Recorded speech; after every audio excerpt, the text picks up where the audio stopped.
Raghav Chadha ji please. Sir मैं सरकार को आपके माध्यम से यह रिक्वेस्ट करना चाहूंगा कि देश का कर्जा और कैसे ना बढ़े इस पर काम करें, ना कि और कर्जा लेने के लिए हम जीडीपी और डेट टू जीडीपी के फॉर्मूले के रेशियोज बदलकर और पैसा कर्जे पे ब्याज पर लेने का प्रयास करें। सर दूसरी दिक्कत जो इस बजट में नजर आई वो ये थी कि इनकम टैक्स स्लैब में चेंज नहीं हुआ। सर हर साल देश का आम आदमी जब वित्त मंत्री जी की बजट की स्पीच सुनता है तो वो इसलिए नहीं सुनता कि पीएलआई की क्या इन्वेस्टमेंट होगी, कौन सा कॉरिडोर बन रहा है। देश का आम आदमी सैलरीड क्लास इसलिए बजट की स्पीच सुनता है कि उसके अंदर स्लैब में कोई रिवीजन होगा, क्या हमारी स्टैंडर्ड डिडक्शन की जो हमें डिडक्शन मिलती है वो बढ़ेगी। लेकिन इस बार बजट में देश का आम आदमी और खास तौर पर देश का मिडिल क्लास डिसअपॉइंट हुआ।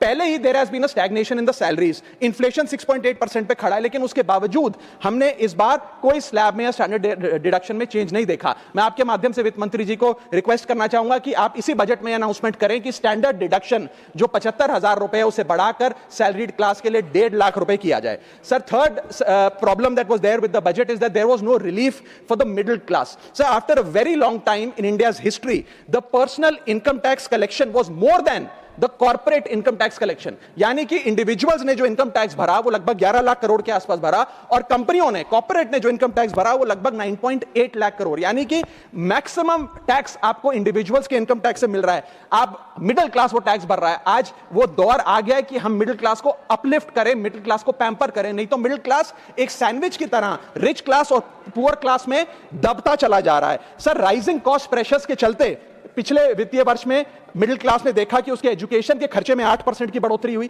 हेल्थ केयर 9% से महंगा हुआ, रेंट 7% से, फूड 6% से, ट्रांसपोर्ट 5% से। मेरा रिक्वेस्ट यह है माननीय फाइनेंस मिनिस्टर से कि वो इनकम टैक्स में रियायत देकर या तो मिडिल क्लास को कोई रिलीफ दें, और अगर इनकम टैक्स में रियायत नहीं दे सकती हैं तो उसकी सेविंग्स और इन्वेस्टमेंट्स पे उसको बेनिफिट दें, उसे इंसेंटिव्स दें कि वो ज्यादा बचत करे, ज्यादा वेल्थ क्रिएशन कर पाए। Sir fourth problem in this budget that I found was the budgetary allocation to health which is low and which certainly needs a relook. Sir आज हमने अपने टोटल गवर्नमेंट एक्सपेंडिचर का 2% हेल्थ को allocate किया है, लगभग 1 लाख करोड़ के आसपास। नेशनल हेल्थ पॉलिसी 2017 बताती है सर, और सरकार का ये अपना ऑब्जेक्टिव रहा है, गोल रहा है, that spending on public health should be 2.5% of GDP.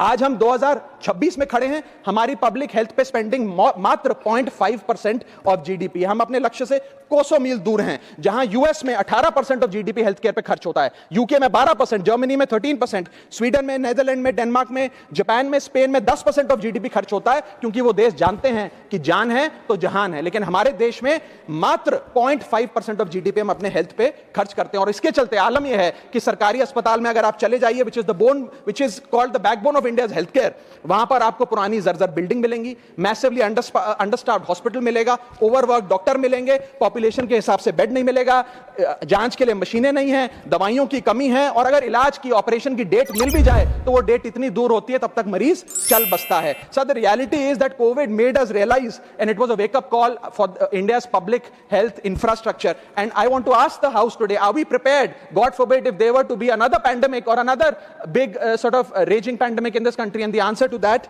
is no। और प्राइवेट अस्पतालों की सर हालात ये हैं कि अगर आज आपको प्राइवेट अस्पताल में इलाज करना पड़े तो आपको लोन लेना पड़ता है, अपने घर के गहने, अपना रियल एस्टेट एसेट बेचकर पता नहीं कितने हजारों लाखों लोग हर साल भारत में गरीबी रेखा के नीचे चले जाते हैं, क्योंकि उन्हें एक हेल्थ इमरजेंसी के चलते प्राइवेट अस्पताल में इलाज कराना पड़ता है। सर जैसे वन नेशन वन इलेक्शन इस देश में लागू किया जा रहा है, वन नेशन वन टैक्स की ओर हम बढ़ रहे हैं, वैसे ही one nation one medical treatment की ओर बढ़ना चाहिए। सबको नंबर 1 मेडिकल ट्रीटमेंट देश में मिले, ऐसी व्यवस्था बननी चाहिए। सर मेरे 4 सुझाव जो आपके माध्यम से मैं वित्त मंत्री को देना चाहूंगा।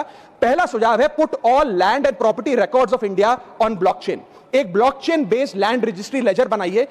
पहले 10 मेजर राज्यों शहरों से शुरू करिए, महानगरों से और टियर 2 सिटीज से, जिस लेजर में, जिस ब्लॉकचेन लेजर में हर रिकॉर्ड, हर सेल, हर म्यूटेशन, हर इनहेरिटेंस को एक डिजिटल रिकॉर्ड बुक में डाला जाएगा, जो एक ब्लॉकचेन लेजर होगा, जो टाइम स्टैम्प्ड होगा, टेम्पर प्रूफ होगा, 100% ट्रांसपेरेंट होगा, और रियल टाइम प्रॉपर्टी ट्रैकिंग आप उसे कर सकेंगे, जिसके चलते इंस्टेंट टाइटल वेरिफिकेशन होगा। आज सर हमारा जो रियल एस्टेट का लैंड एंड प्रॉपर्टी रिकॉर्ड का जो बाजार है उसमें अटर कियोस है। कियोस इसलिए है कि लोगों को रजिस्ट्रार के दफ्तर के बाद धक्के लग रहे हैं, दलालों ने उन अफसरों पे पूरी तरीके से कब्जा किया हुआ है, प्रॉपर्टी टैक्स में चोरी होती है, सर्कल रेट को एक्सप्लॉइट करके कैश में प्रॉपर्टियां खरीदी जाती हैं, फर्जी कागज, कब्जे, टाइटल डिस्प्यूट, न जाने क्या क्या चल रहा है, जिसके चलते आज 66% of India civil disputes are land disputes, 45% of properties lack clear title in India.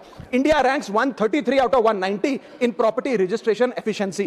48% of our properties are under dispute and the average time taken by civil courts to resolve these disputes is 7 years. And 6.2 crore property documents are pending digitization. वो तहसीलदार के दफ्तर में पड़े या registrar के दफ्तर में, उनका डिजिटाइजेशन अभी तक नहीं हुआ. इन सारी बीमारियों का एक ही दवा है, that is national blockchain registry, जिसके चलते प्रॉपर्टी डिस्प्यूट समाप्त होंगे, मिडिल क्लास की वेल्थ अनलॉक होगी क्योंकि वे और ब्याज पे पैसा ले पाएंगे, प्रॉपर्टी टैक्स की कंप्लायंस बढ़ेगी और रीट्स जैसे इन्वेस्टमेंट व्हीकल्स को ब्लॉकचेन वेरीफाइड टाइटल मिलेंगे, उसमें भी बढ़ोतरी देखी जाएगी.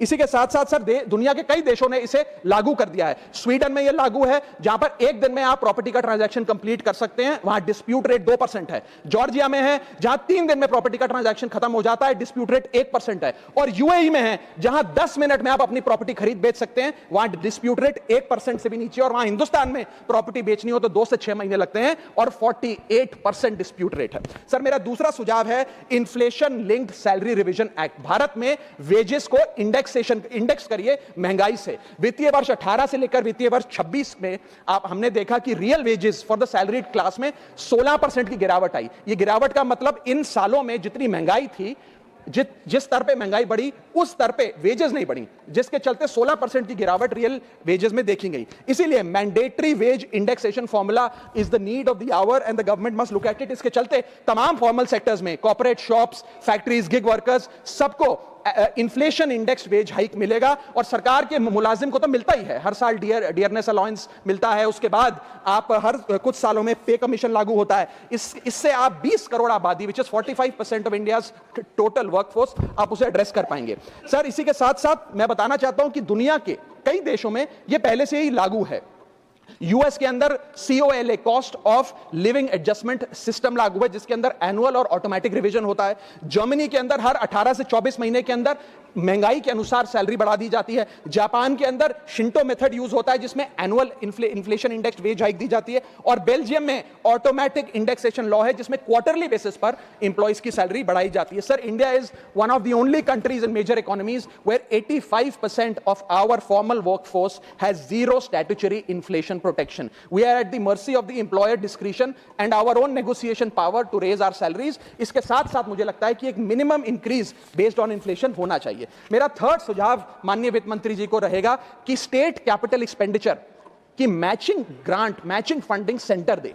यानी कि हर 1 रुपया जो राज्य की सरकार कैपेक्स पे, कैपिटल एक्सपेंडिचर पे, एसेट क्रिएशन पे खर्च करती है, उसकी मैचिंग ग्रांट 1 रुपया केंद्र द्वारा राज्यों को दिया जाना चाहिए, not as loan but as a grant. आज स्टेट कैपेक्स में 2 बॉटलनेक्स है. पहला बॉटलनेक है बोरोइंग कैप, यानी कि कोई भी राज्य अपने स्टेट जीडीपी से 3% से ज्यादा ब्याज पर पैसा नहीं ले सकता, वो कैपेक्स पे नहीं खर्च करता, वो तमाम तरीके के ऑपरेशनल खर्चे करता है. और सेकंड प्रॉब्लम है कि अगर केंद्र सरकार पैसा देती भी है राज्यों को कैपेक्स के लिए, वो लोन की सूरत में देती है और कंडीशनल लोन की किस एसेट पे कितना खर्च होगा, एक कंडीशनल लोन दिया जाता. मेरा सुझाव है that replace this loan with conditions given by the centre to grant with trust, grant based on trust by the centre. Sir centre को आने वाले 5 वर्षों के लिए 1.5 लाख करोड़ आवंटित करना चाहिए, not as loan but as these capex grants, ताकि राज्यों में सड़कें बने, इरिगेशन नेटवर्क बने, लोकल पावर इंफ्रास्ट्रक्चर बने, ड्रिंकिंग वाटर सैनिटेशन हो और अर्बन इंफ्रास्ट्रक्चर में एसेट क्रिएशन, एसेट फॉर्मेशन किया जाए.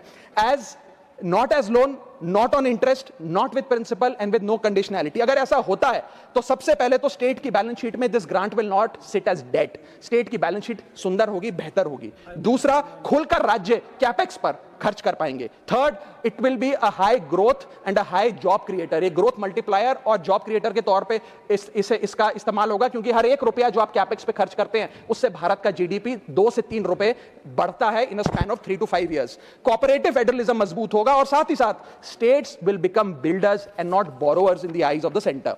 सर मेरा सुझाव है कि इसे हेविली रेगुलेट करिए, रिंग फेंस करिए इस इकोसिस्टम को, AML गाइडलाइंस यानी कि एंटी मनी लॉन्ड्रिंग कानून और मजबूत करिए. लेकिन prohibition is not protection, regulation is protection. Thank you so much, sir. Thank you. धन्यवाद माननीय राघव चड्ढा जी.